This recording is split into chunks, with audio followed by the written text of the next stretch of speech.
Welcome to this wonderful day, celebration of love. It's so good to see you all. Love was made for me and you and for this earth and for all the beings, human and beyond human, that call it home. And it is so wonderful, and it was on purpose, that we get to spend this day in the practice of love by continuing to contemplate pathways to land justice. I'm Brittany. I'm here as part of the land justice team.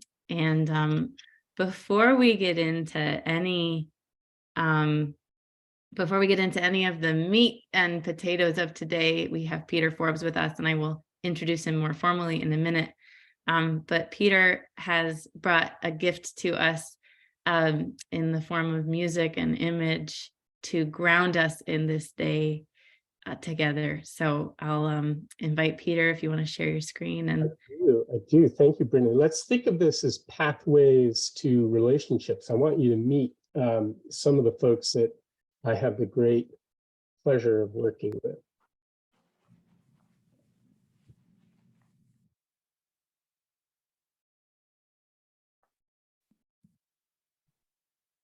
Walk the good path.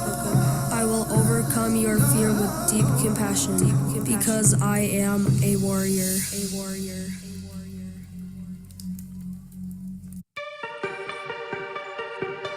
Wabanaki yoki, esco diode buna, banu up scary, let's go to Mokadi, Nick Maui, what's the way? Silence seems so loud. If you understand what we going through, could you stay on the right path if the streets got a hold of you? Digging deep in my head, I'm focused on that bread. Would everyone feel better if I was broken, wound up dead? But I'm telling you to mind your own as I try to build my legacy. If you're down with me, come walk with me as I fulfill my destiny. Rest in peace to all the hopeless haters. Negative fuels my motivator. Shouting out to all the OG natives. We see the future, let's go and chase it. Much easier to say, but much harder to feel. We all will find out. It comes down to the truth.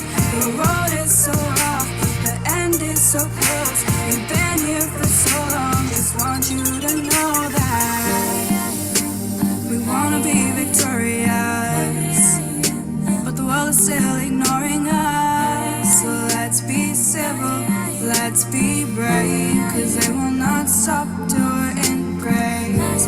So dig a little deeper, young girl.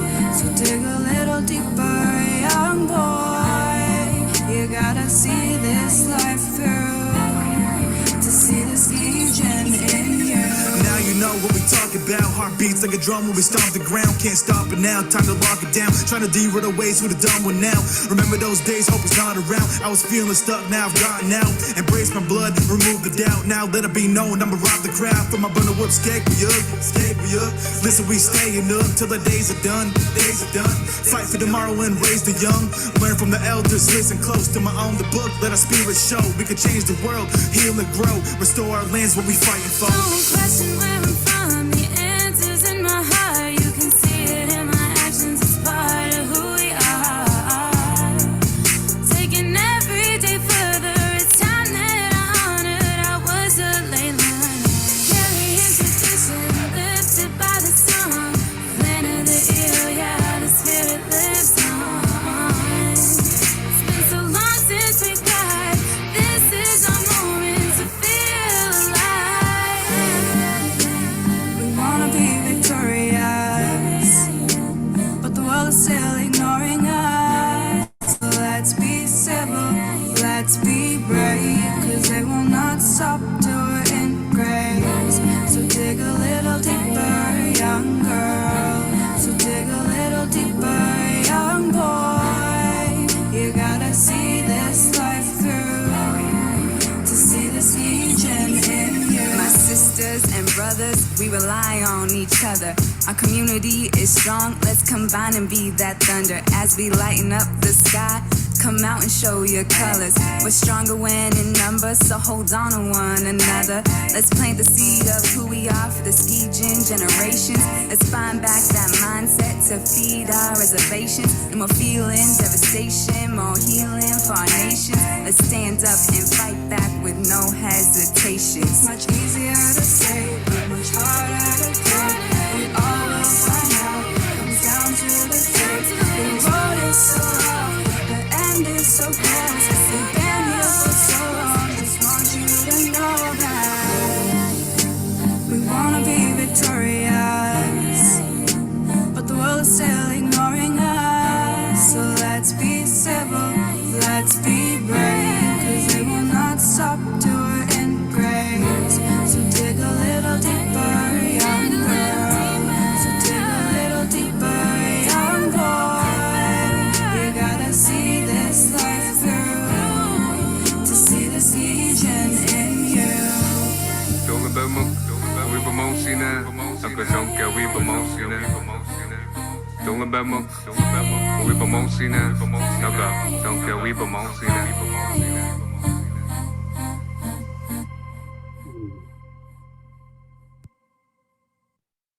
So, dear friends, this is our moment to feel alive. We want to be victorious, but the world still wants to ignore us.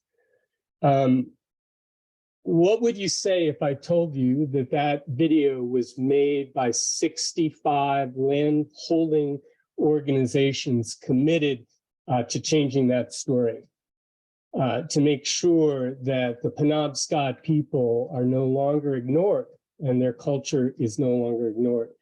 It's an honor to be with you and to be amidst your work. Oh my gosh. Thank you, Peter. And yeah, may that prayer and that song continue to do its work on us. I'm so glad that you're here and so honored to introduce you to this community. Friends who are here, I'm curious, give a hand raise if you were at the very first session of our very first offering at Land Justice Futures last March. Awesome. Thanks for coming and thanks for sticking with us. I wonder if you remember this image that we showed you at that time. We talked about the harms of land injustice and the fact that that system was created and that we could imagine something different. And we talked about how often communities feel like they are stuck between two options, right? Sell the land, which maybe is something that is coming from real need, or conserve the land, that's the right. And it's this binary of good and bad. It comes with its complications. And does anybody remember what image comes next? We thought, okay, we got to do away with these doors. There's so many options beyond this false binary, that this goes so far beyond even just thinking about whether we can conserve land. The invitation of land justice is to totally reimagine what's possible and to change the starting point of that discernment to, in the words of the Sisters of St. Joseph, right? Loving union, the oneness with all creation, and the journey specifically toward racial and ecological healing. And Peter Forbes has been busting open that, has been building the fun slide beyond conservation, but comes from a very rich and wonderful background in land conservation. And we have learned specifically, and we'll learn today, his journey through the door of conservation into a journey that is really rooted in Indigenous sovereignty. And beyond that, and how he describes his walk in life, a life about the courageous convening of people across differences of race, class, and ideology to resolve matters of consequence to their shared future. So Peter joins us as the co-founder of First Light. That is an effort between 65 organizations in Maine and the Wabanaki people, as he shared, to increase the Wabanaki presence and sovereignty on land. He's helping share and co-lead similar efforts already to what's happening in Maine, in Alaska, and Oregon. And he also joins as a founding director of the Center for Whole Communities and a former vice president at the Trust for Public Lands, and is the owner and convener at Knoll Farm, an organic fruit farm and community gathering place. So from all of these walks, we're so honored to have you here, Peter, and to really share just this incredible story of going through the doorway of conservation, down the slide of relationship, and toward a totally different paradigm of land conservation.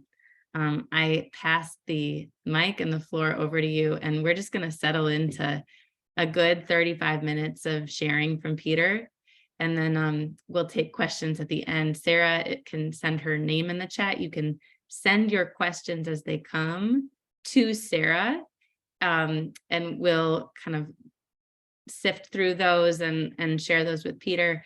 If we don't get to your question today, we'll make sure we do in the future and get that answer back to you. And with that, Peter, thank you for being here. Well, thank you, Brittany. And it's such an honor to be with all of you. I have some sense of your work, and from that modest sense, a deep appreciation and respect. And I really appreciate the framing that Brittany just gave. The work of land justice is really an invitation to be in relationship with others through sharing land. And we'll talk about that a lot. And yes, I've done that through the portal of working with conservation organizations, but man, every single thing that I'm going to share with you applies to your world as well. And if you don't mind, I think I will go back to sharing some screens. I'm also a photographer, so use of images is an important way that I like to share a story. I'm going to skip over that one. You know, anytime one talks about land justice, there's bound to be, even among a group of yourselves, you've been thinking about this and considering it in your own personal lives and in the lives of your organizations for quite some time. Still, there is always a range of emotions, from curiosity to skepticism to longing, you know, quite possibly shame and fear. And what I want to say at the outset is all of those emotions, frankly, are appropriate. All of them are actually necessary. And I myself have felt all of these at one point or another in this work.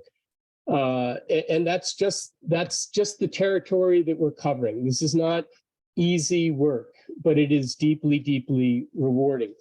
A few words first, if I might, just about voice and identity. I am not an Indigenous person. I don't represent Indigenous people.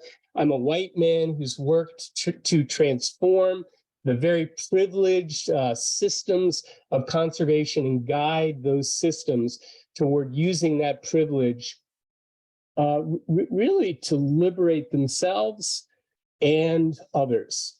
That's really the point of this work, is to liberate us from systems that have been keeping us apart and keeping us apart from the land. And I am very, very indebted to the many Indigenous teachers and non-native guides who have helped me to see the world differently and help me to share with you what I am sharing today.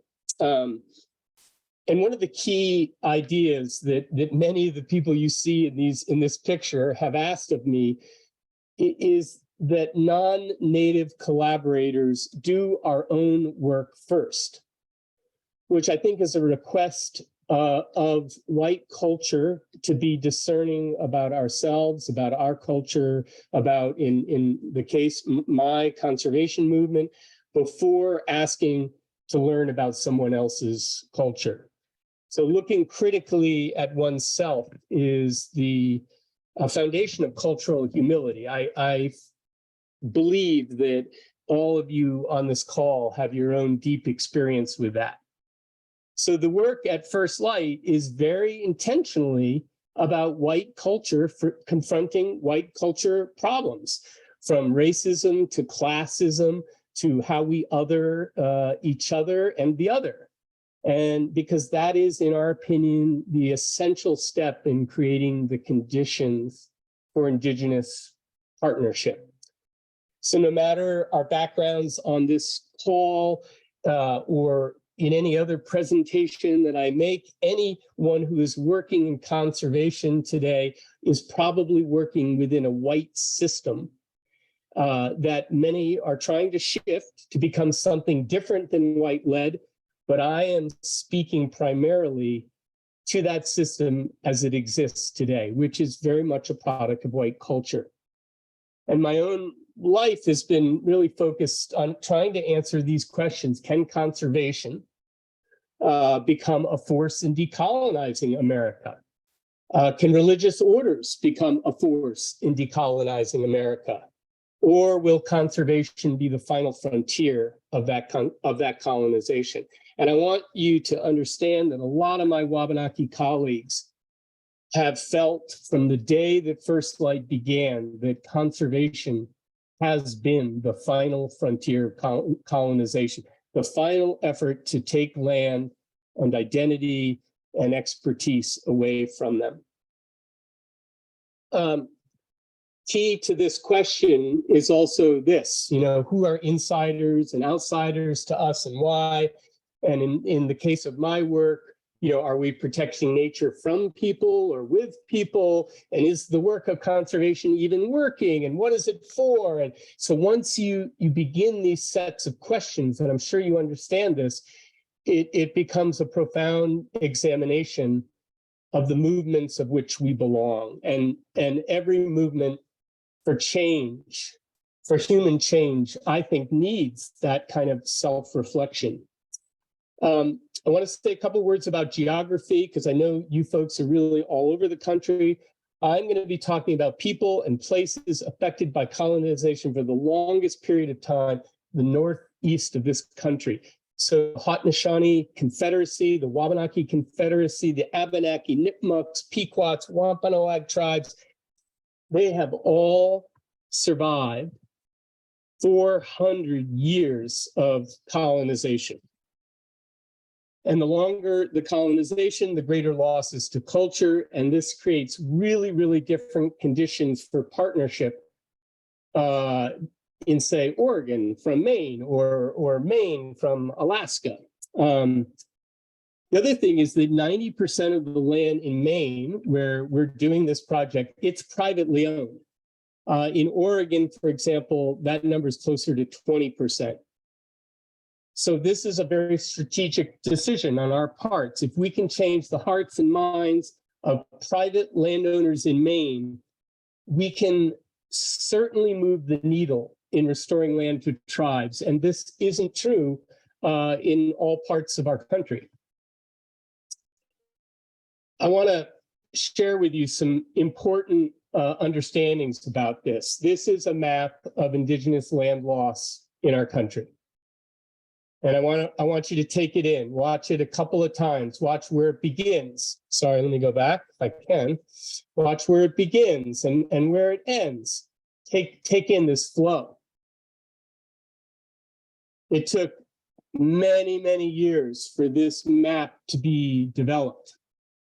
And so, though powerfully dispossessed of land and life ways and still very much oppressed today, the people and their ecological experience is still here.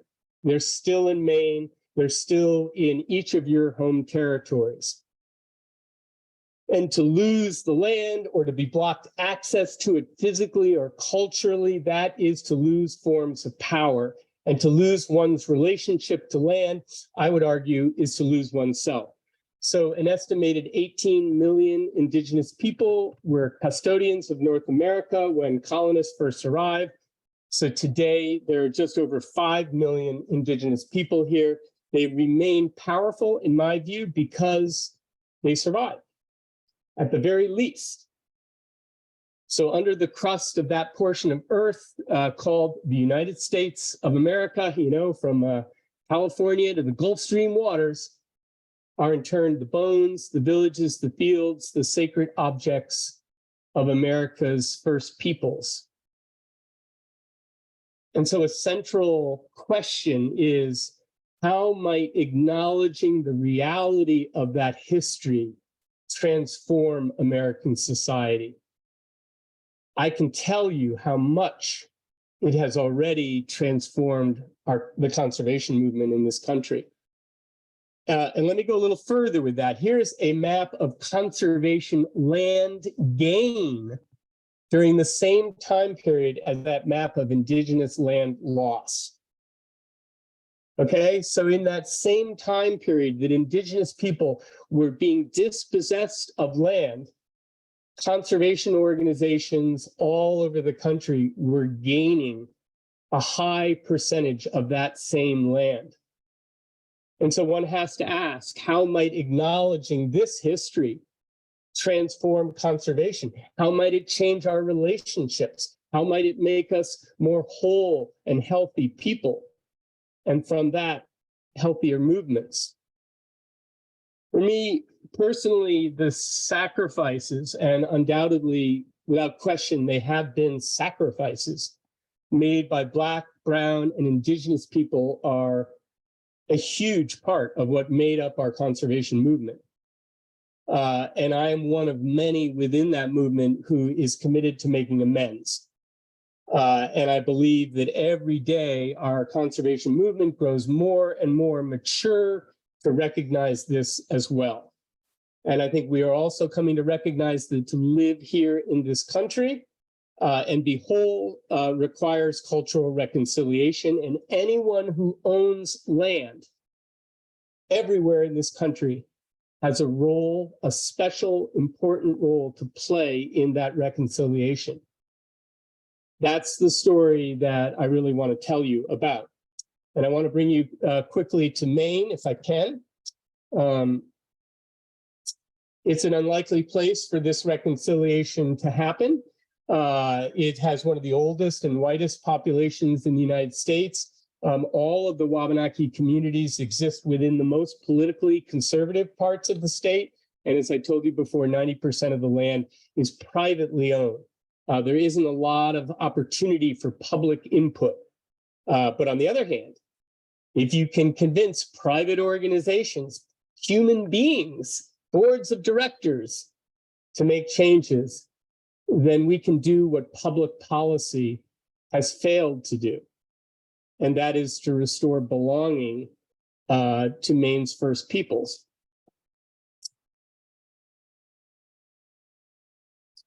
Here's some of the things that I've learned that I suspect no school kid or college student in Maine ever gets taught. The first is that Wabanaki presence in Maine is continuous. Wabanaki people living on Indian Island or Mahutmitcook or Peter Dana Point or Zabiak, they're all living on ground that their ancestors actually lived on in a continuous lineage of presence of some 13,000 years.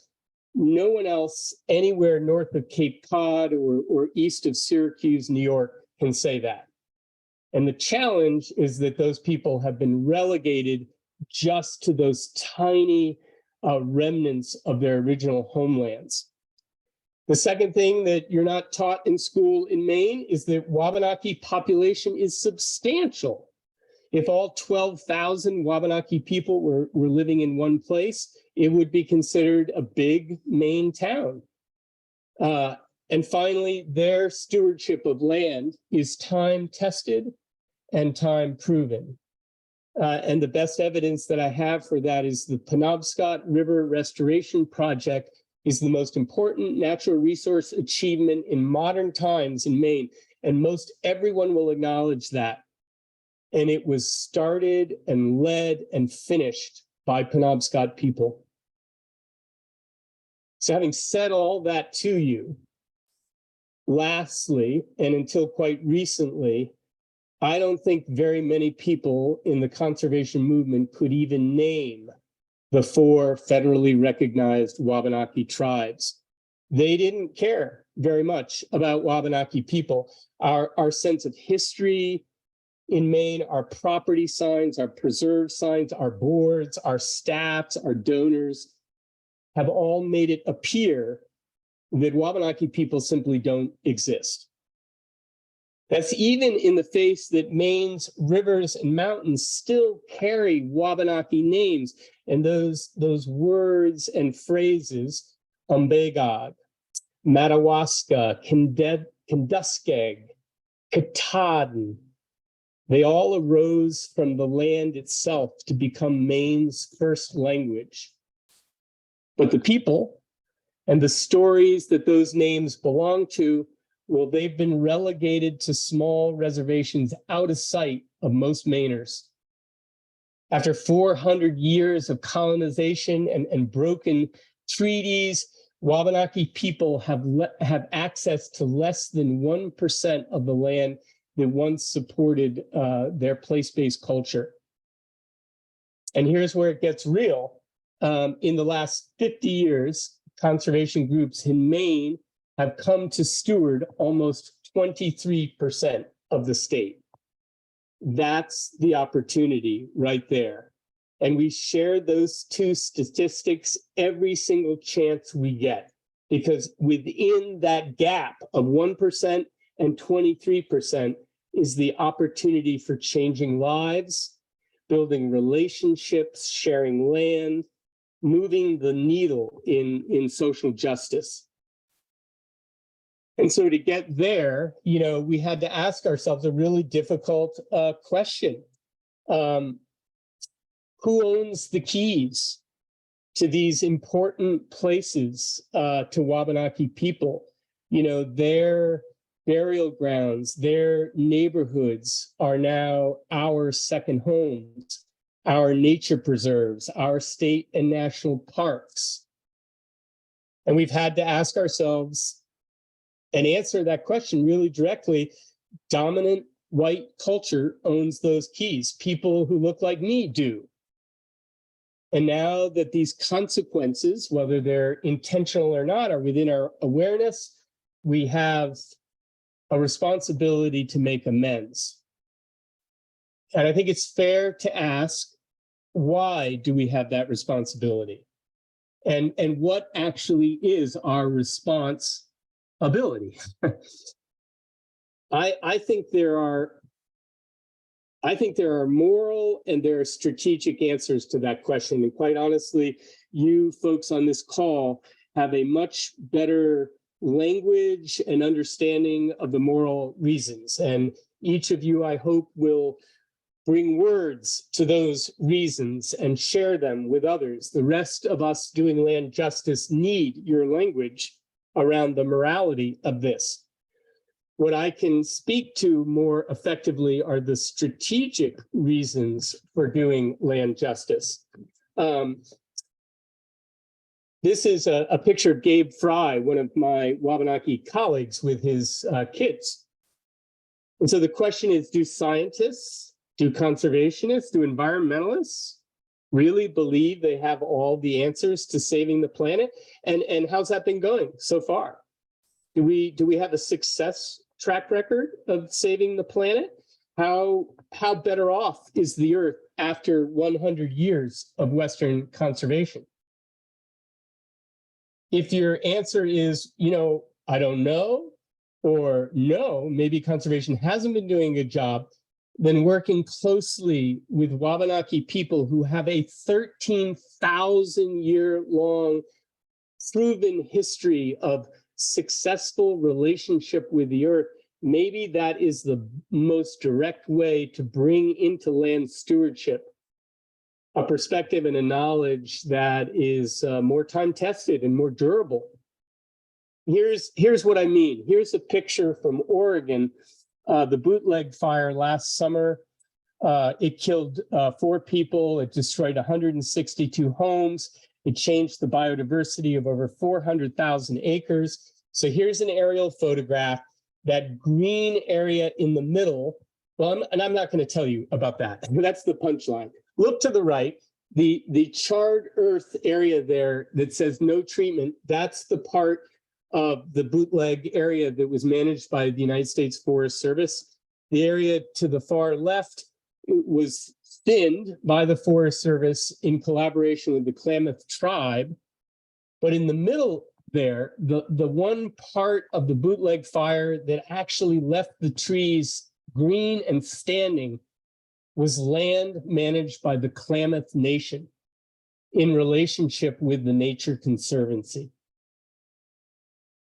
I know I am motivated. I have deep, deep motivations to have relationships with people who understand my home ground differently, deeper, and in a more nuanced way than I could ever. So as non-native people seeking a deeper connection to this landscape, our own relationship to place is greatly diminished, and I would say even stunted by our separation from Wabanaki people. And so to center Wabanaki people and their worldview in the work of conservation, that's about building the muscle and the organizational competency to then center other people who have also been neglected by dominant culture. So doing this work is I think, critically important to any movement for change, any community, to really understand how it can evolve its relationships with other communities. And so connecting meaningfully with Wabanaki people has made all of these conversations unavoidable and possible. And let me show you where we came from. This is a poem written for First Light about 4 years ago. A plea, really. Where do we go? How do we live? No food and medicine gathered, no game honorably killed and eaten in this time of posted land. Where can we go without being shot at? Can we live sustainably? How do we maintain our culture? No sweetgrass picked, no ash fallen in this time of posted land. Where can we go? Where is our place? How do we live interconnected? How do we maintain us as a people? No lands to move seasonally, no way to maintain our ancestors' way of life. In this time of posted land, where can we look for help? Who can we call upon as our allies? How do we know who to trust? No continual ancestry of land, no way to move about. In this time of posted land, is there hope? And I want to take you from that 4 years ago to this, last summer on the solstice.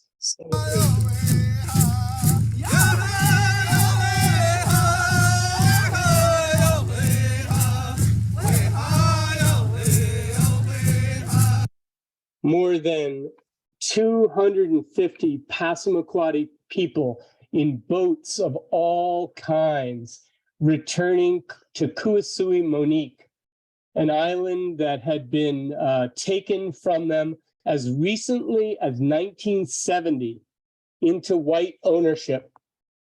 And the chief of the Passamaquoddy Nation reached out to First Light and said that they'd heard that this island that is sacred to them had finally come back on the market, and could we possibly help them to acquire it? And we figured out who amongst us was best equipped to do that. We sprang into action. We bought that island to the tune of about $750,000, and we returned it to the Passamaquoddy, not subject to any restrictions, not subject to any conservation easements, because our goal is relationship. Our goal is to be trusted. And on the eve, just the very day before this celebration happened, the Passamaquoddy Nation passed a tribal resolution saying that the land would never be developed. That's what trusting partners do for each other. If we had conveyed that island with all kinds of restrictions, their immediate response would be, don't you trust us? Where is our relationship? But to go so far from Natalie's poem 4 years later to be able to return land is a very, very significant thing. I want to talk with you about what did it take to get there. And what we call land justice or land back, it is much, much more than doing, one-off land transactions or returns to tribes. I mean, that kind of thing has been going on actually for quite some time, decades. And it's all been good. It's been insufficient, but it's been good. First Light is a really different approach.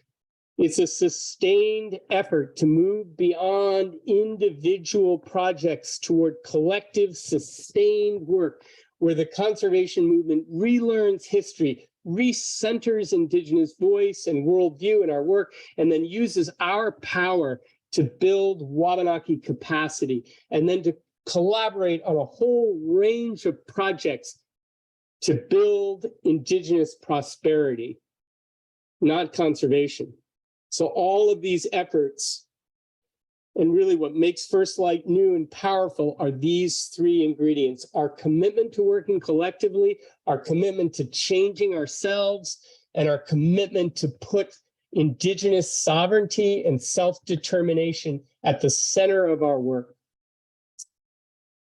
So I think by now you probably get the idea that this is not work that we do for Indigenous communities. This is not charity. This is about solidarity. First Light is really about conservation and Wabanaki communities coming together to change each other.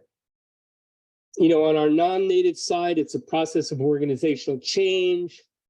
And on the Indigenous side, it's a process of building capacity. But we do both of those things to create a practice of caring for the land that is more inclusive, more durable, more successful for nature than what Western white culture alone has been able to achieve. And so today, 5 years into this work, or 6 years, this is how we describe it. We describe it through these three verbs: relearn, recenter, return. We do all of that at the speed of trust. I think you probably understand well what relearning is. For us, it's about shifting our view of history, our view of ourselves, our view of what conservation is. In the last 2 years alone, we've done 27 different learning experiences that have elevated Wabanaki voice to our community of hundreds and hundreds of landholding organizations. And really what we're learning, first and foremost in the non-native world, is empathy and humility and understanding the opportunity presented to all of us by this two-eyed seeing of how our different worldviews can steward the land, can care for the land in a better way. And also each one of these trainings, as well as canoe expeditions that we do, it creates opportunities for human connections to arise. And those connections build into stronger, long-term mutual relationships. And that's really how we come to trust one another. The recentering part of this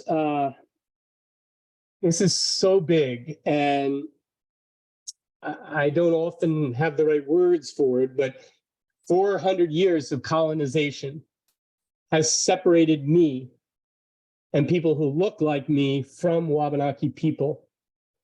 And as a result of that, all of us and our movements have been isolated from other knowledge and worldviews that holds much greater insights about what both nature and people need. This is really, really different than asking Wabanaki people to sit on our panels or our boards. Recentering is about creating the funding for Wabanaki people to have their own panels and their own boards among themselves to build their power to be able to share with conservation their direction and their wisdom. So we raise about $150,000 each year to fund an intertribal commission. It's called the Wabanaki Commission, tribally appointed, 2 representatives from every tribe that builds voice and decision-making power for the Wabanaki. And together, all of us in the non-native part of First Light, we raise $1 million a year and commit to a much larger fund to help Wabanaki reconnect to the land that's been returned. They call that rematriation. In Maine and with our Wabanaki colleagues, the work of land return, the work of raising money, real estate, that is the work of non-native people. And the work of reconnecting to that land, the work of rematriation, that is the work of Wabanaki people. But neither of those 2 bodies of work are possible without the other. And that's what makes the work so powerful, I think, to all of us. This idea of returning, oh my gosh, what a powerful word that is. And for us to return means restoring access, land, power, you got it, knowledge, decision-making to other people. And our experience is that everyone benefits from this. And so here's what returning means for First Light. Yes, we return fee interest in land. So far, we've done about 1,500 acres. There's currently 30,000 acres in the pipeline to be returned in fee simple without costs and without conservation easements. But we've also granted legal access for harvesting medicines, holding ceremony, protecting ancestors over another 58,000 acres. And then we've done all kinds of other things that good people do for other good people who are in, relationship with each other. And the important thing to know is that because of all that, today, there's about $12 million, again, about 30,000 acres in the pipeline of land return projects. We have our first land recovery project manager working full-time for First Light and all 5 tribal communities so that we can do this together. So before turning to your questions, which I'll do in a moment, I want to talk just about meeting the gestalt of the moment that our nation is in. I want to go back for a moment and ask you to remember the spring and summer of 2020, and the pandemic and the murder of George Floyd, the national reckoning on race. All of those things created the conditions in Maine for First Light to grow from a small effort among a few organizations to 65 organizations and over 150 leaders who were looking for meaning in their lives, quite honestly, looking for a way in a white place like Maine to make a difference. And of course, while white culture was going through that awareness, Wabanaki people have never stopped fighting for their land. But suddenly in Maine, literally in a 2-year time period, all of a sudden there were dozens of landholding organizations and hundreds of white leaders who were listening and were committing their organizations to doing something about it. And so literally, First Light is creating pathways, authentic pathways for these non-native people and their organizations to move toward relationship with Wabanaki people and to do that in respectful ways. And while we're doing that, to build the capacity for Wabanaki leaders to build their collective voice around their needs for the land. And what distinguishes all of this is 2 canoes moving in the same direction, but separate. And in the non-native community, in the non-native canoe, it's our commitment, 65 different organizations to work together to put aside our individual brands and organizations and call ourselves First Light as a way of saying that our values, our desire to help Wabanaki people is more important than our individual identities. And so here's a little chart that describes that. At the very center of our work is the Wabanaki Commission, again, tribally appointed. There are bosses. And then there's the community delegation, which is a group of 7 organizations who commit time and money and land. And then we have a larger universe of 50 organizations who are in a process of learning and preparing themselves to return land. Together, we're creating these practical examples of cultural reconciliation through access to land. And all people, natives, non-natives, Wabanaki, non-Wabanaki, are going to deepen their relationships to this place we call Maine as Wabanaki knowledge and presence on the land is expanded. We really fundamentally believe that to be true. And just so you understand, our movement is not without skeptics. There are certainly, many within my conservation world who would listen to this presentation and they would say, you know what, that's mission creep. But there are also hundreds and hundreds of conservation leaders who would call it this. That's also the moment our nation is in. And I think it's also the moment your movements for change are in. And, I just take a second to look up and see, where our nation is in too. What a powerful moment when the Secretary of the Interior is an Indigenous woman, when the head of the Park Service is Chuck Sams, one of our nation's greatest scholars on Indigenous land loss. So much can come of that. So folks, I want to honor what you are doing, and I want to welcome you to the world of First Light. And I'm happy to fill in any gaps in your understanding of that story.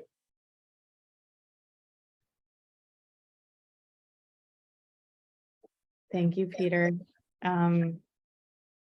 Such an incredible story and journey, and a delight to listen to every time. I see lots of nodding heads. Let's just take a minute to send questions over to Sarah. I know that was a very robust sharing, and so maybe let's just take a minute to let it settle and see what questions arise. I know. And so I want to invite any kind of question from the sacred to the mundane. Yeah.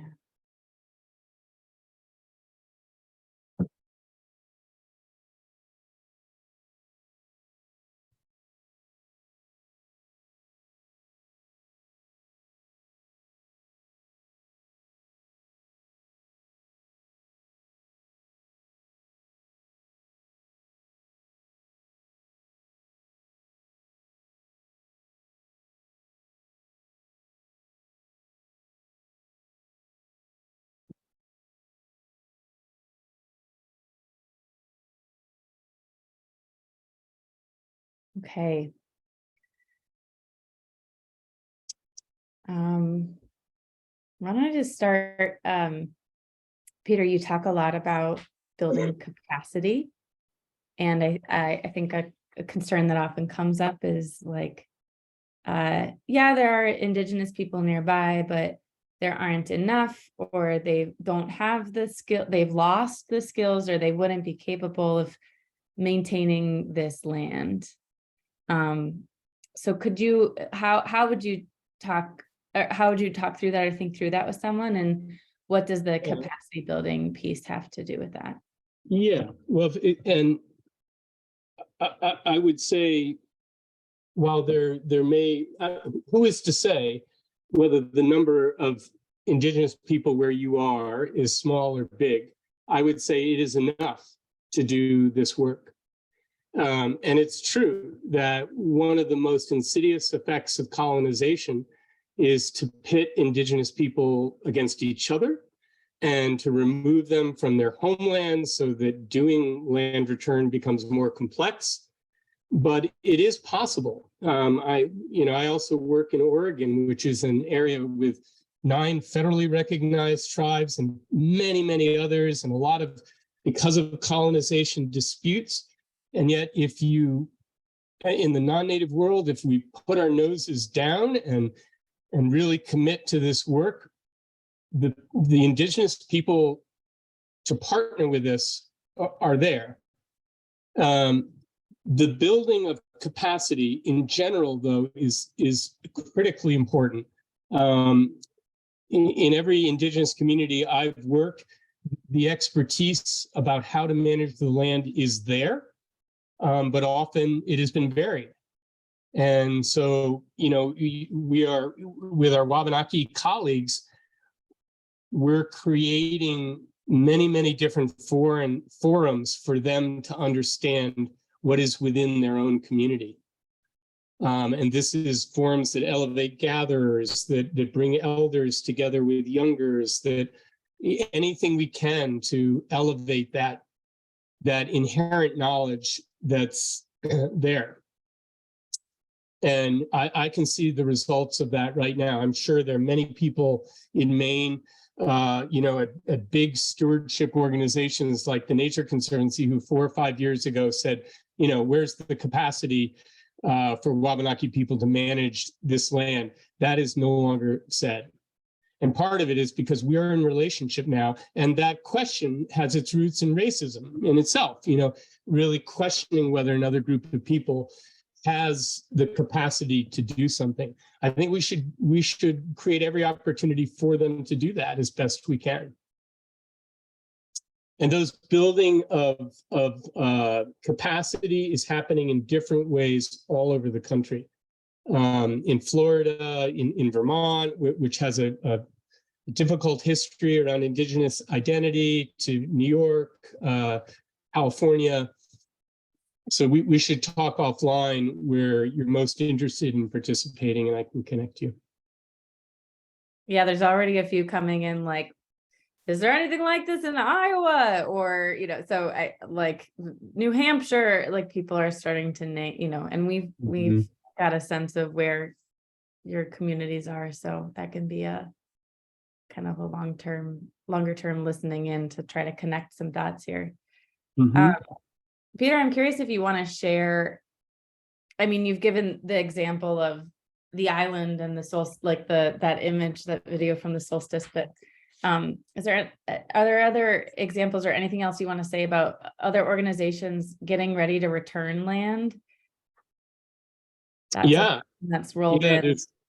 Right. We're really fortunate. We've been working for a couple of years at this. And so there's half a dozen projects that are going to close this year. One of them is a community land trust that isn't even a traditional land conservation organization, but it owns 100 acres with a lake that is critically important to the Wabanaki of Western Maine, and that conveyance is going to happen. We're working on a really interesting project to more than double the size of the Passamaquoddy Reservation at Sabayak. And that all came about because we did a panel with an elder and a younger, and the younger woman talked about what it was like to grow up on this reservation and how opportunity and housing was constricted. And the elder said, you know what, Noella, when I grew up there 50 years before you, we had only one tree. And so First Light is doing a project to double the size of the reservation so that they have housing and access to fresh water. So that's not a story of conservation. That's a story of aiding cultural resiliency. But there are also there's a progressive timber company in First Light that is granting harvesting rights to all remaining black and brown ash, because that's an endangered species. So they're literally taking hundreds of thousands of board feet of trees off their management plan and gifting those to the Passamaquoddy Nation. So Wow. the returning can come. Oh, there's a small community. It happens to be a land trust, but I think it's also connected to a religious order that has a relationship with the Penobscot Nation, where they're managing their small 75-acre forest for old growth birch. Now, anyone who's in silviculture knows that there's no such thing as old growth birch, but what they mean by that is to allow birch trees to grow old enough so that an unborn Wabanaki kid 70 years from now could cut that birch tree down and make a birch bark canoe from it. And they're going to actually have signs out that say this birch grove is dedicated to Wabanaki people not yet born, so that their craft can continue. So there's so many different ways to return that it just hinges on the size of your heart, really, and your ability to imagine what can be possible. Thanks, Peter. This question from Pat, can you share what has been your greatest relearning and what is your greatest hope? Oh, man. I think the difference between charity and solidarity is a really big one for me. I'm of a generation and a culture that white saviorism is heavily baked into it. And, if you had a life where you let's say you went to divinity school, or let's say you went to forestry school, chances are you believe deeply in helping people. Some would say saving people. And what I've come to learn is that there's no people to save. There's only myself. And every time I may have a deep desire to be thanked, that white saviorship is showing up inside of me. And really what this work about is how do we find the ways to be in relationships so that we can save ourselves? We can save our relationship to land. We can save what spirituality is in this country. We can save many things, together, because that's the only way to do it, not by me helping somebody else. Yeah. I gotta ask the follow-up. If the goal isn't to hear thank you, what's the thing to hear? What's the thing you dream of hearing? We did this together. Yeah, thank you. We did this together. Arms around each other. We did this together.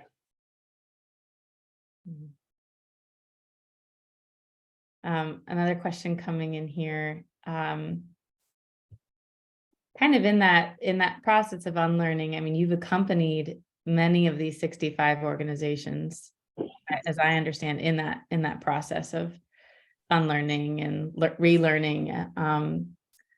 What advice would you give for communities that are interested in building relationship, but maybe just haven't quite taken that jump?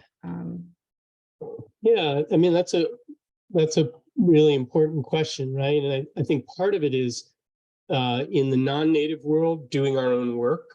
And, that's a phrase that our Wabanaki colleagues have said to us over and over. We have our work to do and you have your work to do. And the work you need to do is understanding white culture, but also understanding how privilege shows up in your organizations, why privilege leads to hoarding. Once you can have really honest conversations like that, these are not conversations that happen once or twice or 3 times. They're conversations that you have to find a way to sustain, because it's baked in our culture to to say no endowment is big enough. You know, it's like, how much is enough? How much land is enough? How much endowment is enough? How much? This work has led us to profoundly question those things. But it requires sustained it requires sustained conversation. It also requires a community. I don't think any organization can do this on its own. You know, any one of us, I would have given up on this years ago if I was trying to do it alone. And all of our partners would have given up, but we support each other. We hang in there, you know, and one of us screws up, we all make mistakes. We're there for each other. We help each other to understand how we screwed up, and we help each other to make amends. It's work that can only be done in community. And you're creating that community. I mean, that's why I'm here. It's because I recognize you are creating that community. And there's another related question. I'm just going to keep them rolling because these are amazing questions. Kind of pulling that thread even all the way back to the beginning for people who are just really in those like, there's a question here about like, we don't even know what were the very, very first steps like for you, you know, before. Yes. Like, yep. Let's have a sustained long-term conversation. Like before that could even be on yep. the table. What were the very first steps like? Right. And I would say we've had to have sheltered conversations among non-native people to help each other understand what we don't know. So, you know, literally at the first meeting, okay, raise your hand who can name the 4 tribes. All right. Where are they based? Do anyone know how many people are involved here? You know, I mean, very, very, very basic questions. Okay, let's answer the question about fear of building a casino. Let's answer that for the 35th time. And then on the 35th time, we can say, why does that question keep coming up? And what does this say? These are questions that have to happen in sheltered spaces where non-native people can expose themselves and we can help each other. And then after that, seek relationship with Indigenous people. Thank you. This question is from Jupong.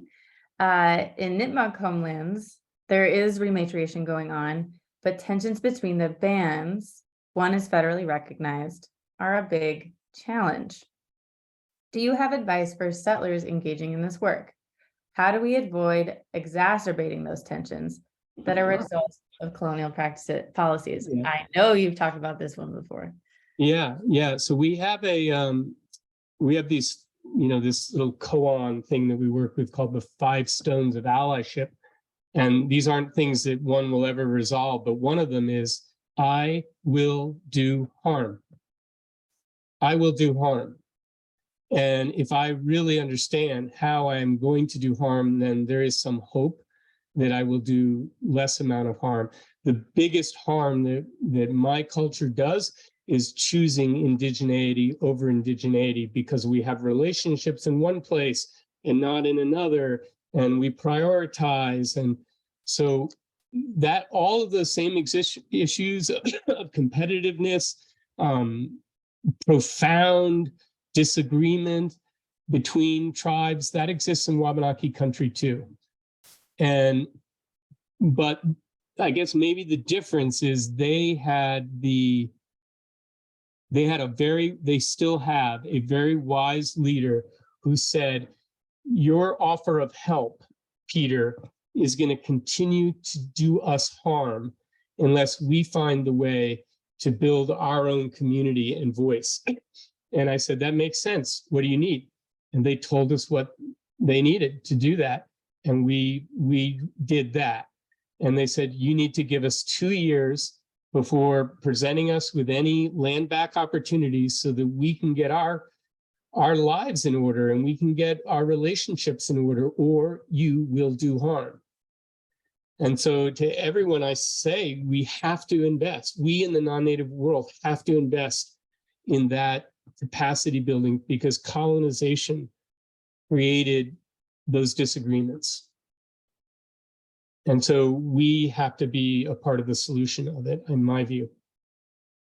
And that's going to look different in each place. And, you know, I can do a deep dive on Nipmuc country or Vermont or other places, but there is a path forward in each case. If you adopt this philosophy of we do not want to do further harm.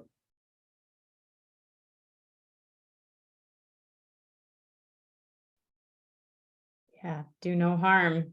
The first rule of the healers. Yeah. I'm gonna find my list here of questions. Somehow has disappeared. You know, Peter, I'm curious. You said, you know, let's answer the casino question for the 35th time. Would you care to answer the casino question for the 36th time? Yeah, I would say that the culture that raised me has put up far more casinos per capita than any indigenous culture. And when that question arises, really what it is about, it's a fear of sovereignty. It's a fear of allowing another people to do what we suspect our own culture would have done. And the culture I was raised in, it knows primarily how to destroy land. And that's why your orders have held on to land. That's why conservation exists. But that doesn't change the fact that my culture is still predisposed to kill nature. And that's why we have maxims like leave no trace. But, you know, other cultures don't have that. Wabanaki culture does not have that. They do not have that same propensity to develop land. And so to say, aren't you afraid they're going to put a casino is, I think, unfounded. I think I have much, much, much higher fear that my own culture is going to do that.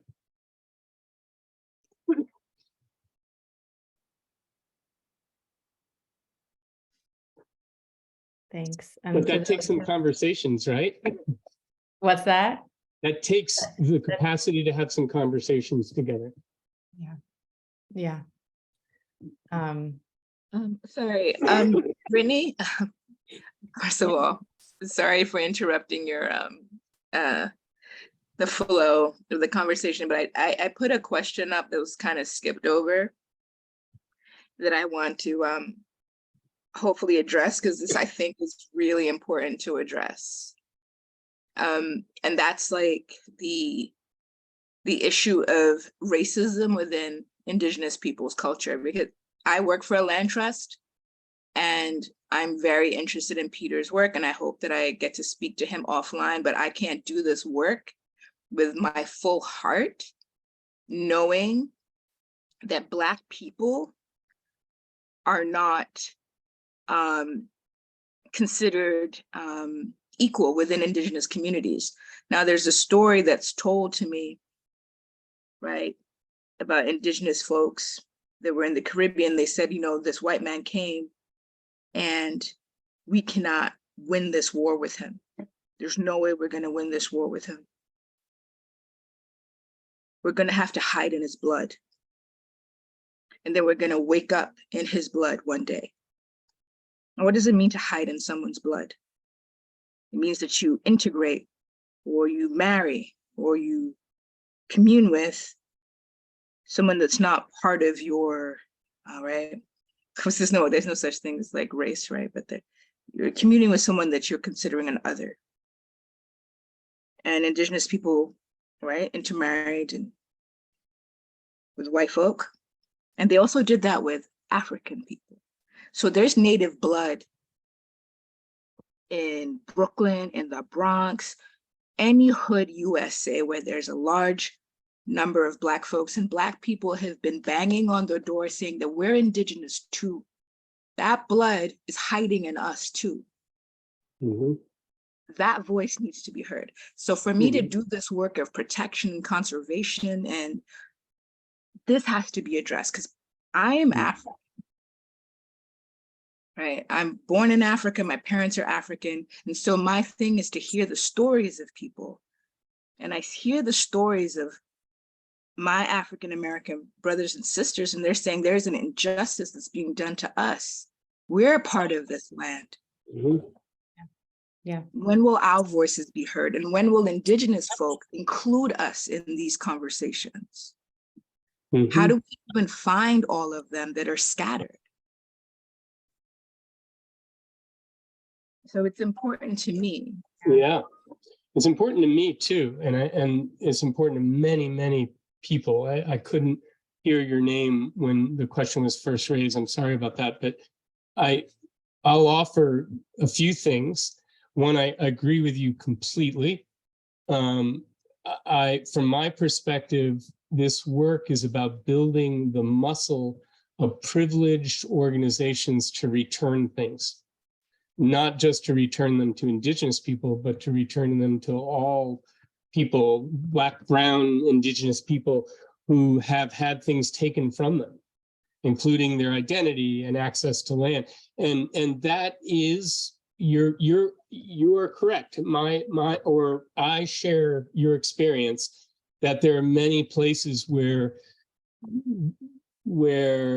Indigenous people and Black and Brown people are fighting over scraps and opposing each other. And that serves colonization, that serves white culture. There are other places where that is being confronted directly, and it is being confronted in Maine.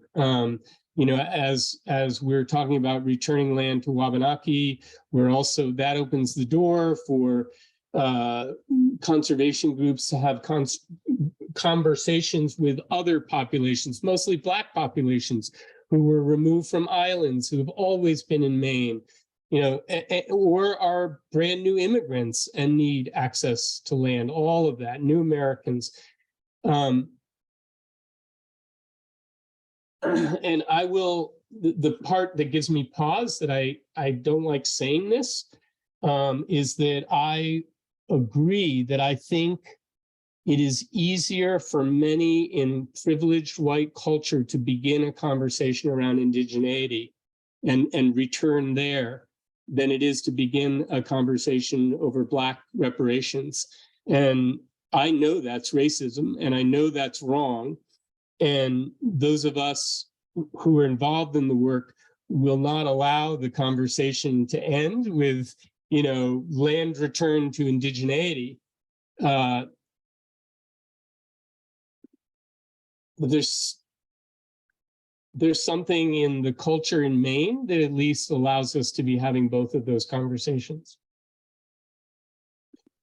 I hope there's some part of that that is helpful.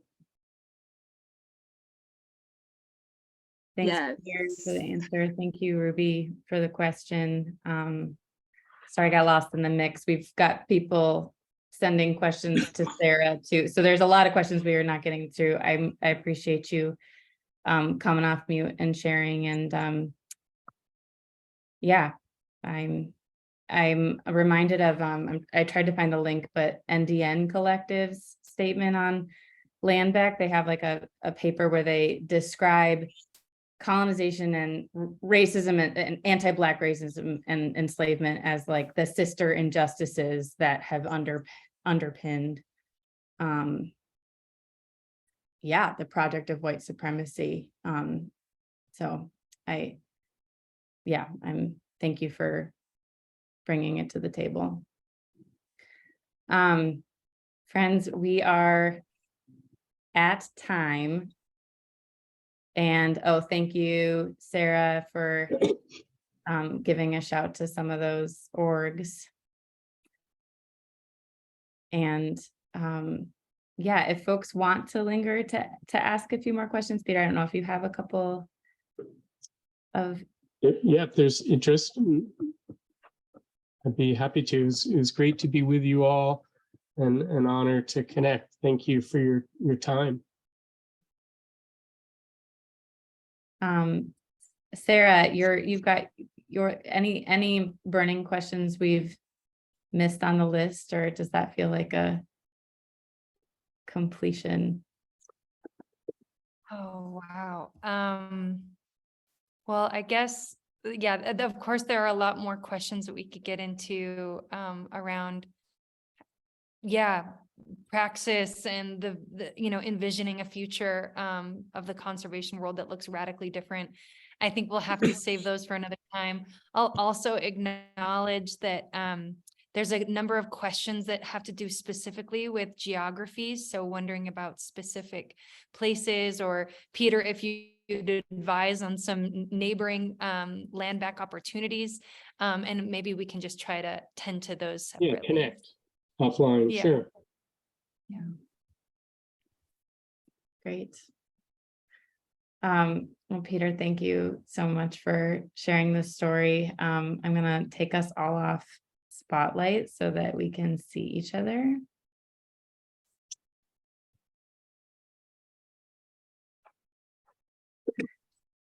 And if you want to come off or on camera or off mute, we'll prepare to say goodbye. But on this day, again, that is sort of commercial in nature, but look at this group that is spending it here. And I do believe that this work ultimately is about love and stepping into the actions and the responsibility that love asks and requires of us. So thank you, Peter, for sharing the ways that that has shown up in your life.